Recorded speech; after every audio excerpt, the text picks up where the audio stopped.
Bueno, buenas noches. Bienvenidos a este Facebook Live de Conciencia por los Animales.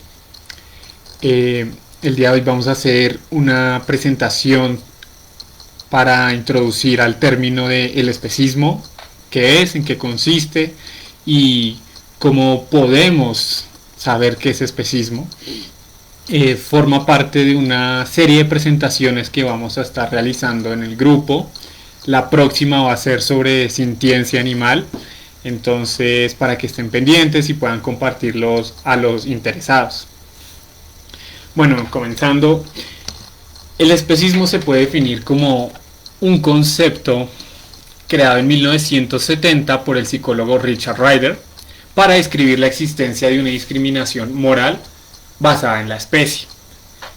Lo utilizó por primera vez junto a unos colegas de la Universidad de Oxford, en donde se cuestionaban por qué, si para la biología y la ciencia moderna no había diferencias biológicas esenciales entre los humanos y el resto de los animales, la sociedad estaba dispuesta y organizada de tal modo que parecía que así fuera, bajo la idea de que los demás animales poseen una cualidad inferior a la humana y encima que estaban allí para satisfacer los deseos de la gente.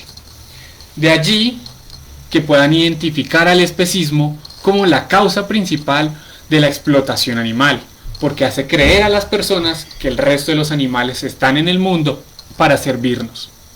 Sin embargo, Ryder y sus colegas se dan cuenta que, al igual que el racismo, el sexismo y otras formas de discriminación, este es un criterio arbitrario porque se basa en una característica irrelevante, es decir, es la especie. En 1975 posteriormente va a ser el filósofo australiano Peter Singer quien va a popularizar el término con la publicación de su libro Liberación Animal. En este básicamente se refiere al especismo como la discriminación de un ser simplemente por el hecho de pertenecer a una determinada especie o a una especie diferente a la humana, en donde obviamente se favorecen los intereses humanos por encima de los intereses de los demás animales. Para Singer, esto no tiene cabida teniendo en cuenta un principio de igual consideración que se basa en el reconocimiento de que tanto animales humanos como no humanos tenemos la misma capacidad de sufrir, tenemos también la capacidad de sentir placer, de tener conciencia y por lo tanto somos seres subjetivos. De modo que darle un menor rango, una menor consideración a otro ser simplemente porque anatómicamente es diferente al ser humano o porque no cumple las capacidades cognitivas complejas que el ser humano es un criterio realmente arbitrario, porque lo que debe importar no es la inteligencia ni los grados de esta, sino que podemos ser seres subjetivos y por lo tanto podemos ser individuos con un valor en sí mismos. En ese sentido, el especismo se puede definir como una forma de discriminación que le compete al campo de la moral, es decir, es igual de reprochable que otras formas de discriminación como mencionaba en la primera diapositiva, pero esto no solamente atiende al campo de la moral. Laura Fernández, autora de Hacia Mundos Más Animales, sostiene que el especismo debe dejar de atender a la moral abstracta para pasar a denominar a un orden biosocial establecido a nivel mundial y que se fundamenta o se basa en la dicotomía o separación entre lo humano y lo animal y se encarga de reproducir una superioridad o una supuesta superioridad del primer polo, es decir, de los humanos sobre el segundo. Esto va a estar ligado a algo que se llama antropocentrismo. El antropocentrismo es una filosofía, una visión del mundo que nace con la modernidad. Básicamente aquí lo vamos a definir como un planteamiento de la teoría moral que toma a la humanidad como la medida de todas las cosas.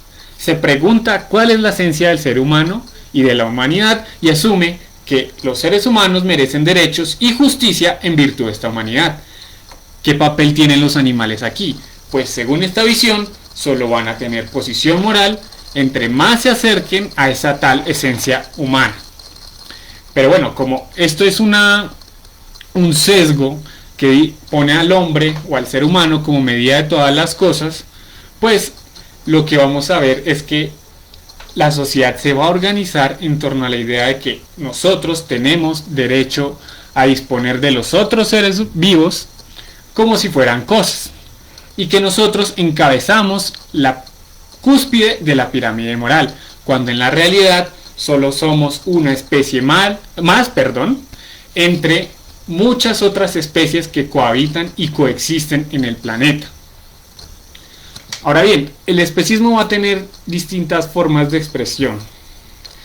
Una de ellas es a nivel social, porque se va a dar de manera diferente de acuerdo al contexto social y cultural en el que se desarrolle. Por ejemplo, en partes de la India las vacas son consideradas sagradas, mientras que en las sociedades occidentales las vacas tienen una función o una visión únicamente para alimentar la industria cárnica o la industria textil. No se les sacraliza, pues. Y también pues vamos a ver cómo observan ciertos animales en otras culturas, cómo las observamos acá. Entonces, esta forma de discriminación va variando dependiendo del lugar donde se dé.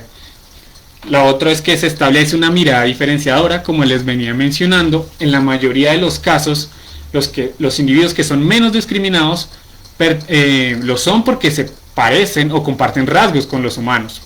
De ahí que se pueda entender por qué a las personas les resulta tan fácil simpatizar y empatizar con un perro, con un gato, antes que con una vaca o con un cerdo, y del mismo modo con los mamíferos antes que con criaturas marinas. Finalmente, una de las formas de expresión del especismo se puede dar a través de la ecología y lo que se denomina ecologismo antropocéntrico. ¿Por qué? Porque aquí se superpone el valor y los intereses de conservación de todo un ecosistema frente a los animales como individuos concretos. Aquí lo que se hace es determinar el valor del animal como un componente dentro de un todo, y que este componente al parecer hace funcionar toda esa maquinaria. Entonces su valor no está dado en virtud de su individualidad, de ser un ser subjetivo, sino en virtud de la función que cumple en ese ecosistema. Y por lo tanto, a muchas veces se suele autorizar la violentación de esos animales y de sus derechos para sostener el ecosistema.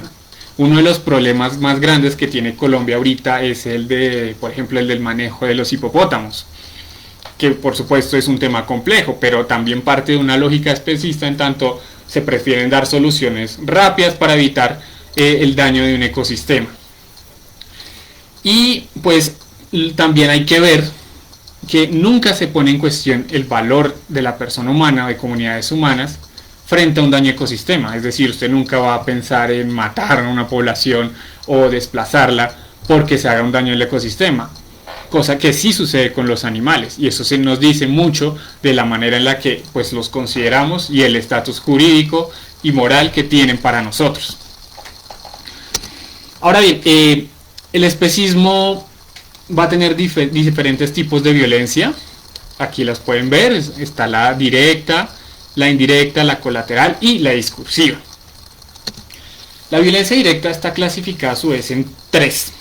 La primera es la cuerpo a cuerpo, como se puede entender, se ejerce directamente sobre el animal, que se da en casos de maltrato o por ejemplo el trato que se da en los mataderos, en los espectáculos y por supuesto la experimentación animal. Va a haber también una violencia psicológica que se refiere a las conductas o ausencia de conductas que tienen como fin dañar emocionalmente a un animal, como puede ser el abandono. Y finalmente está la espacial, que se refiere al confinamiento, a limitación que impide a los animales expresar su comportamiento natural. Como se puede ver aquí, hay pollos de engorde enjaulados y sin ninguna posibilidad de movilidad. La violencia indirecta es una de las más importantes porque es la más difundida y practicada entre el común de las personas.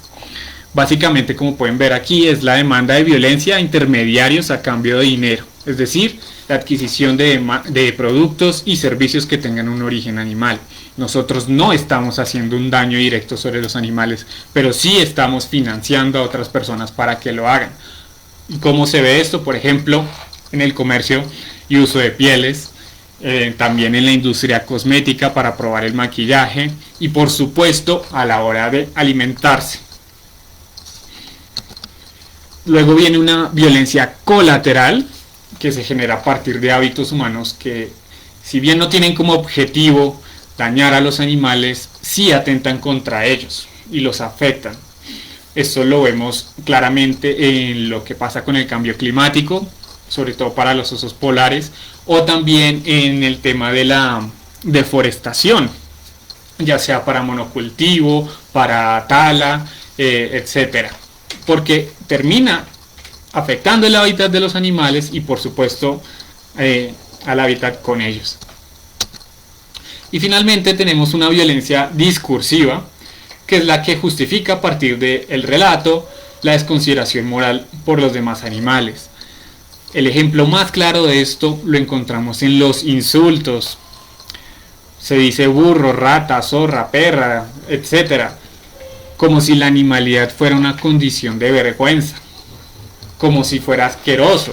Cuando a una persona le dicen es que usted es un animal, suele ofenderse. Y es por la idea que se tiene de que se le está desconsiderando, se le está rebajando. Y a partir de este uso del lenguaje cotidiano se va normalizando la idea de que los animales son eso, menos, que no merecen ningún tipo de consideración ética, moral o jurídica. Y pues esto lo que hace es, finalmente, es reforzar todo este entramado de violencias, todo el conjunto de instituciones que prácticamente nos dice que los animales están allí como objetos que no tienen ningún tipo de importancia más que la que tienen para satisfacer nuestros intereses y nuestras necesidades, y pues eso no es así.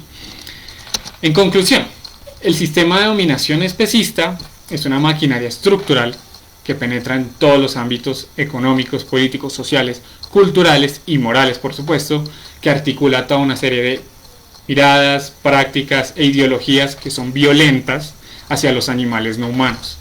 Y normalmente se organiza en torno a la obtención del máximo beneficio a partir del uso cosificado, es decir, concebido como objeto, como cosa, de los cuerpos animales. Aquí cabe aclarar que si bien el especismo lo definimos como un sistema, como una maquinaria estructural que va a determinar también la subjetividad de las personas a la hora de pensar los animales, pues esto no es ningún ente con vida propia, sino que surge a partir del ser humano y somos nosotros los que hacemos esto posible.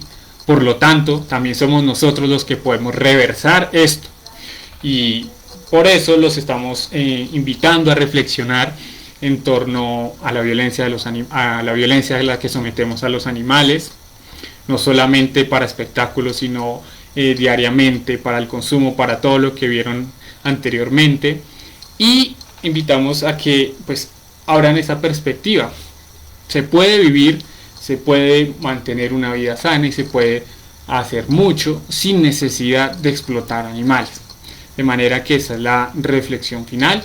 Espero que esta presentación haya servido para las personas que quieren conocer el término. Probablemente a los que ya estén familiarizados, pues simplemente sea un recordatorio y ya. Pero la idea es difundirlo entre más y más gente, porque no lo hacemos simplemente por querer informar a las personas porque sí ya, sino porque hay animales, hay vida de animales en juego, y eso es lo que realmente debe importarnos. Bueno, muchísimas gracias. Esto ha sido todo por hoy y esperamos que estén en la próxima sesión.